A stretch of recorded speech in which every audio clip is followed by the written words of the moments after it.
मौनी अमावस्या क्यों है खास? अग्र पीठाधीश्वर राजेंद्र दास जी हमारे साथ में हैं, वो खुद ही हमें बताएंगे कि मौनी अमावस्या इतनी महत्वपूर्ण क्यों है सनातन में। महाराज जी, मौनी अमावस्या मैं देख रही हूँ कि ना जाने कहाँ कहाँ से लोग आ रहे हैं, आप जरा हमें बताएं कि क्यों इतनी खास है। सबसे पहले तो वेद से लेकर पंचम वेद महाभारत में, अष्टादश पुराणों में, उपपुराणों में, हमारे समस्त धर्म ग्रंथों में सर्वाधिक यदि किसी तीर्थ की महिमा का गायन किया गया है तो वह तीर्थ है तीर्थराज प्रयाग, जहाँ गंगा यमुना सरस्वती तीनों का संगम होता है, ज्ञान कर्म और उपासना का जहाँ संगम होता है, जहाँ सृष्टि विस्तार की सामर्थ्य प्राप्त करने के लिए ब्रह्मा जी ने प्रथम यज्ञ किया। इस पृथ्वी का सर्वोत्तम स्थान तीर्थराज प्रयाग। उस तीर्थराज प्रयाग में जब भगवान सूर्य मकर राशि में प्रवेश करते हैं और जब तक वे मकर राशि में रहते हैं तब तक 68 करोड़ तीर्थ तीर्थराज प्रयाग में इस ब्रह्मांड गोलक के समस्त देवी देवताओं के साथ, समस्त ऋषि मुनियों के साथ इस पवित्र क्षेत्र में अलक्षित भाव से उपस्थित रहते हैं।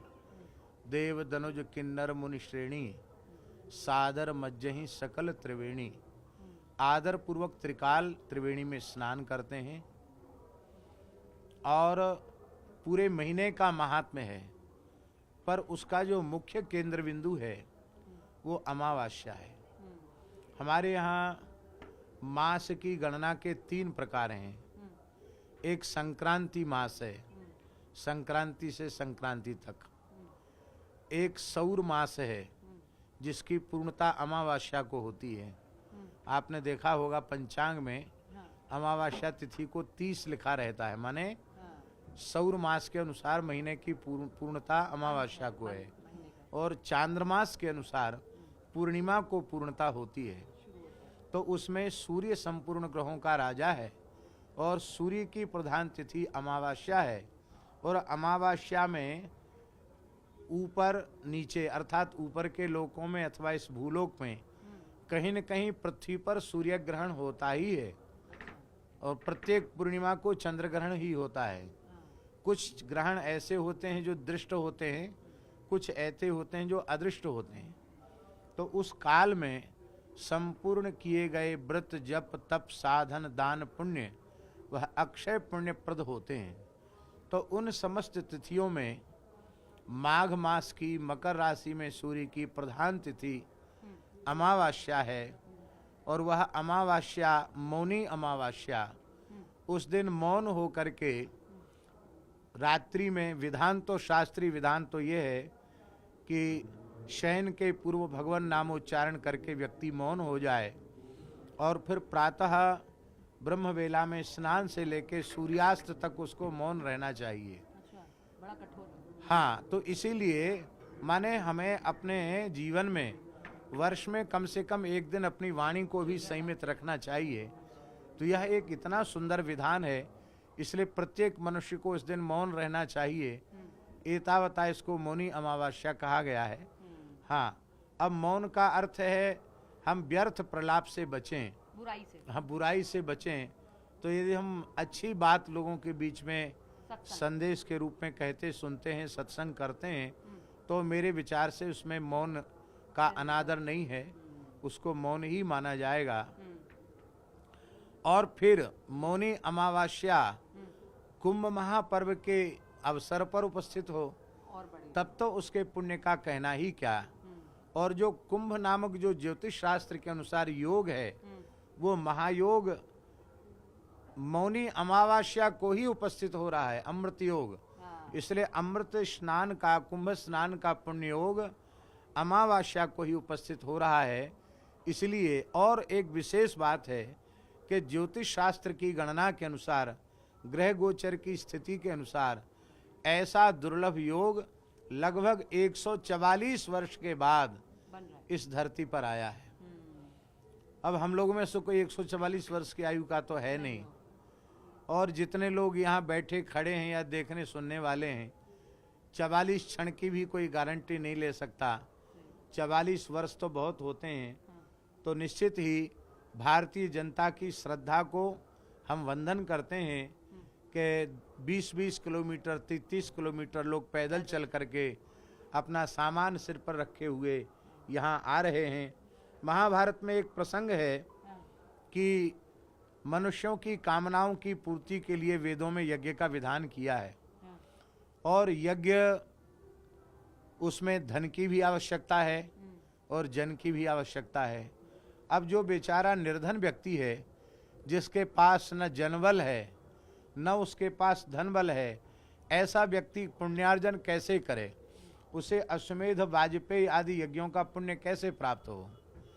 तो हमारे शास्त्रों में लिखा है कि कुंभ जैसे महान पर्वों पर, मौनी अमावस्या जैसे महान पर्वों पर कोई व्यक्ति अत्यंत श्रद्धावनत हो करके यदि तीर्थराज प्रयाग में त्रिवेणी संगम में गोता लगाता है, स्नान करता है, तो उसे करोड़ों वाजपेयी अश्वमेध यज्ञों का पुण्य प्राप्त हो जाएगा।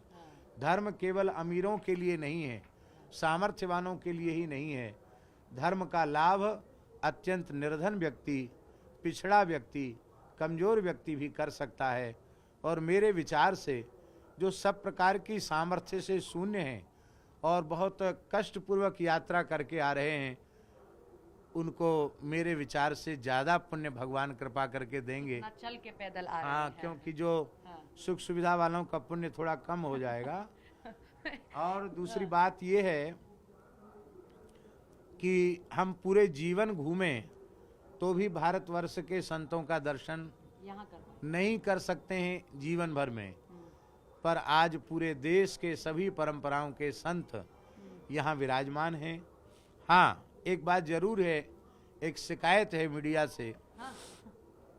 वो शिकायत ये है कि जिन संतों के पावन वचनों से, उनकी प्रेरणाओं से मनुष्य जाति का लाभ हो सकता है, देश का, राष्ट्र का गौरव सर्वांगीण प्रकार से बढ़ सकता है, समाज को, राष्ट्र को एक दिशा मिल सकती है, भारतवर्ष की धरती गोवध के कलंक से विमुक्त हो सकती है, ऐसी प्रेरणाएं मीडिया के माध्यम से इस कुंभ महापर्व की ओर से जानी चाहिए थी। इसी सवाल पे मैं आना चाहती थी। ममता कुलकर्णी, IIT बाबा, सुंदर साध्वी, इनकी चर्चा हो रही है, सब सवाल कर रहे हैं। जैसा मैंने आपकी भक्तमाल बहुत सुनी, आप सरलता की बात सबसे पहले करते हैं, लेकिन यहाँ आके भी VIP उतने ही लोग हो जा रहे हैं। IIT बाबा की ज्यादा बात हो रही है, सुंदर हर्ष साध्वी की बात हो रही है। विमुख हो गया है क्या अपने लक्ष्य से महाकुंभ, जिस महाकुंभ की 144 साल की बात? ये चर्चा कौन कर रहा है? ये चर्चा मीडिया वाले ही कर रहे हैं। तो सबसे पहले मीडिया वाले ही भ्रमित हैं, वे अच्छे संतों के पास जा ही नहीं रहे हैं। हम ये नहीं कहते कि मैं बहुत अच्छा हूँ, मैं आप लोगों के जैसा एक सामान्य व्यक्ति ही हूँ। संत का वेश है, वो गुरुजनों की, भगवान की बड़ी कृपा है। आप मानते हैं क्या वो लोग संत हैं? चंद दिनों के लिए आना, सब सुर्खियां बटोर लेना, वीडियो बना लेना। संत की परिभाषा तो स्कंद पुराण में भी कुछ और कही गई है। आप हमेशा अपने भक्तमाल में सरलता को संत बताते हैं, वो संत हैं? मन वाणी क्रिया से जिनके जीवन में एक रूपता है वे संत हैं। जिनके मन में कुछ और है, वाणी में कुछ और है और क्रिया में कुछ और है, वे इतर हैं। अब ये क्या है क्या नहीं है भगवान जाने, लेकिन ये अच्छे लोगों का कर्तव्य है कि आप लोगों की दृष्टि ऐसी होनी चाहिए। अब देखिए, यहाँ तमाम ऐसे शिविर हैं जहाँ बहुत ईमानदारी से देवार्चन चल रहा है, पूजा पाठ चल रहा है, कोई उसका विज्ञापन नहीं है, कोई दिखावा नहीं है। कीर्तन कर रहे हैं। हाँ, कीर्तन कर रहे हैं। कितने संत बड़े बड़े नियम लेकर के रह रहे हैं, मौन रह रहे हैं, उनकी कोई चर्चा नहीं है। या वो चर्चा में आते नहीं है इसीलिए वो संत हैं? हाँ, चर्चा में आना ना आना एक अलग बात है। मेरी बिल्कुल इच्छा नहीं कि मैं चर्चा में आऊं। और अभी मैं स्नान के लिए जा रहा था, इन्होंने कहा तो बोले आप अच्छे लोगों को कुछ अच्छी बात सुनने को मिल जाएगी, इसलिए मैं आ गया। इसीलिए मैं आपके ही पास आई थी कि मुझे सरलता की अगर बात सुननी है तो मुझे यहीं आना चाहिए। ठीक है, आप सबका खूब मंगल कल्याण हो। और मौनी अमावस्या के पर्व पर हम खूब खूब बधाई देते हैं। साथ ही ये अपेक्षा भी रखते हैं कि जैसे पिछले स्नान में संत और आम जनता घुल मिलकर एक हो गए और स्नान की व्यवस्था प्रायः बिगड़ जैसी गई, अब आशा करते हैं कि शासन प्रशासन और मीडिया मिलकर के इस प्रकार का कुछ जागरूकता लाएं कि आम श्रद्धालुओं को स्नान के लिए अलग घाट हो और में वो श्रद्धा पूर्वक स्नान कर सकें।